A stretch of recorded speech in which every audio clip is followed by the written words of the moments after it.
Welcome to my unboxing video of Spartacus, a game of blood and treachery, 2nd edition from Gale Force 9. This game is based on the 1st edition, obviously, which had the license to the TV show from Stars. That is no longer the case, so they have redeveloped this game with new art and rules based on their original development. So let's open this up and see what we have in here. I'm going to be very careful not to nip the box, because that would just be the worst. What I noticed initially is that the box is a bit smaller in profile, but one of the things that I like about Gale Force 9 games is that the boxes are all the same size. So you can pick them, you can put them on, you can pick a shelf, put them on it, and they'll all be the same.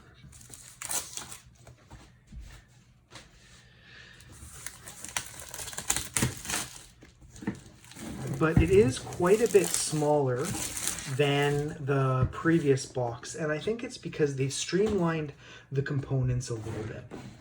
So this is what the box looks like. Let's get started.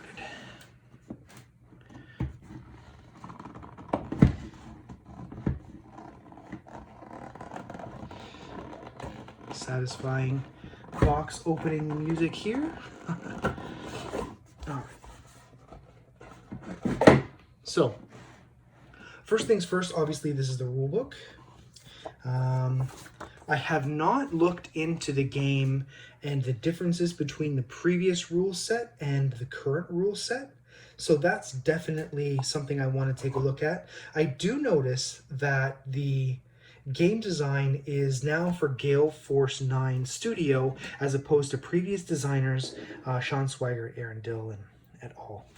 That's something to think about. It means that they might have changed the rules a little bit. So, similar tokens. Obviously, as I noted in a previous video, the tokens are different for the blue player, I assume because Solonius, the previous blue player from the 1st edition game, was a creation for the TV series. So now they've created their own character, Chuma. Also, they've made the board smaller. I know that because I've seen the photos. And here we see that this is the betting track. So it's no longer attached to the board. It's now its own board element. And you can put that on the table sort of wherever it fits. I think it's because there was a lot of wear on the board previously. There was a lot of damage to the folds, at least on mine, because it was well loved. So I wonder if that's part of the reason why they did it that way. Obviously the tokens and the coins are similar, and they've updated the art for Favor and for Champion as well. The Champion tokens in particular do look quite a bit nicer than previously, and of course the injury tokens on the back of the Favor tokens. Yes, give me some of that sweet, sweet coinage. Okay. Now we're looking at the first two of the player boards for Glaber and for Chuma. Glaber looks very much the same. Exhaust 3 cards, draw 1 entry card, discard 3 cards to gain 1 influence. And Chuma looks very much the same as Solonius as well. Pay X coins to reduce any schemes required influence by X, and discard 1 gladiator, 1 slave, 1 guard to gain 1 influence. I haven't looked at the previous edition in a while, and I do think that's very similar to the rules for Solonius. We look here now at the new art for House Batiatus and House Tullius, and we will be looking very, very closely to see if there's any differences, and it does not look like it. Exhaust 3 slaves, discard up to 3 cards, replaced with new cards. As I recall, I wonder if that was 2 cards, but I don't remember offhand. I should have taken a quick look to do a comparison, but I definitely will in my review once I get this game to the table. Here's the board. Obviously, it is just the arena. It's very similar to what we saw before, except it obviously fits in this one area.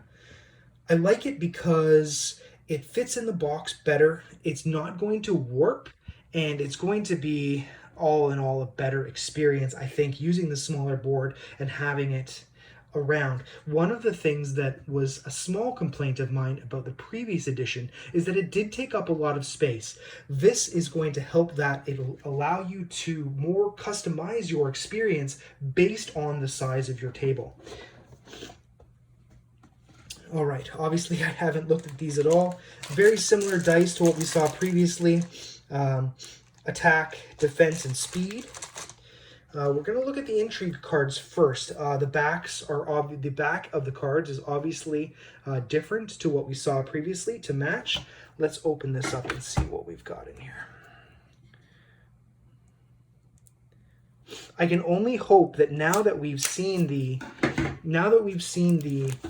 second edition, that we'll also see some second edition expansions. That's my hope.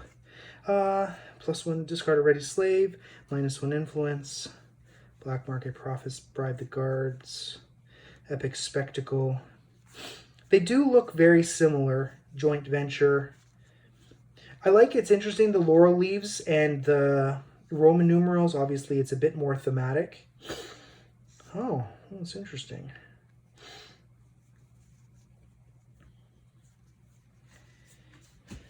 Now we're going to look at the reaction cards.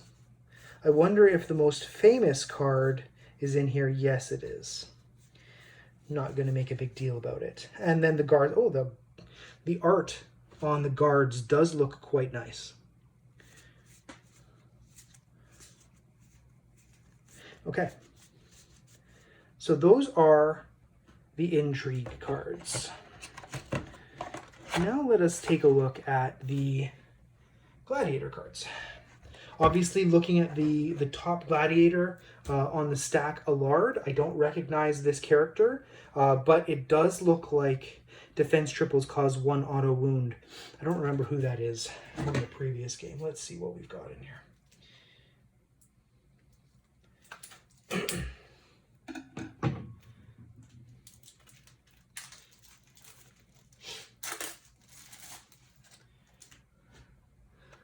All right, so we've got Allard, Asher. Yep, Asher remains in the game. Oh, he's new. Who's he? Danel. Crixus. Okay, we still have Crixus. New. Gannicus. All right, yeah, we still have Gannicus. Some of these are obviously based on heroic figures from the past. Naeus. Mokatra. Onomaus. Oh, it's interesting. They made Onomaus. He was played by a black actor in the TV show, but they've made Onomaus white here. I don't know if he is the based on an original character or not, but it is interesting. I mean, they picked the perfect person to play him in the TV show, so. Flemon. Here he is, Spartacus. Attack doubles, add 1 auto wound. Cacus. Defeated opponents are auto decapitated. I feel like this character was the murderer or the face guy. Anyways, Theron. I suspect that Theron might be the shadow, the big guy that Spartacus and the Shadow of Death that Spartacus and Crixus faced. Valerius. Oh, and then here we are into the basic starting warriors. We have the slaves, etc. More starting weapons. Here we go. Let's take a look at these weapons.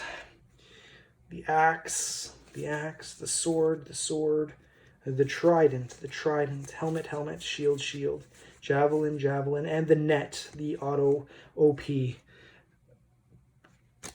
Okay, turn summary cards. Awesome. Now, last but not least, we're going to look at the minis. The sculpts on the minis are beautiful from the previous game, and I'm really excited to see what they've done for this new edition. So let's take a look. I'm sure they're going to be based on the similar archetypes that we saw, but just slightly different. Okay, so we've got... how am I going to see this? Let's do it this way. We've got large axe and shield. We've got straight up trident. We've got double swords. And he looks like he has a beard. You might not be able to see it in the video, but he is pretty cool looking. And then masked up with a shield as well. So not at all disappointed in the quality of these figures. Gale Force Nine has done a lot of work getting their processes done for these Spartacus figures especially, and I love them. So look for my next video. It will be a review of this game, how it plays, and how it's different. Thanks so much for watching. I really appreciate it.